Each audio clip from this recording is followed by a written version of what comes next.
తెనుగోళ్ళు ఇచ్చిన శిల్పక పండ్లు తేనె మామిడి పండ్లు తీయంగా తిందామె తీరొక్క పండ్లు చిలక నేరేడు పండ్లు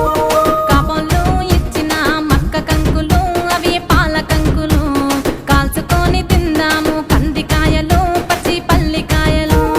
గుజారి గుజారి మామిళ్ళ కిందో నల్ల మామిళ్ళ కింద కుసుమరోళ్ళేసిన కుందన బొమ్మ అది కుందన బొమ్మ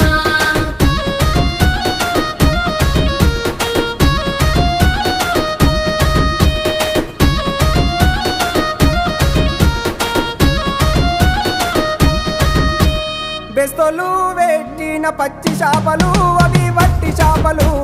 కమ్మంగా తిందాము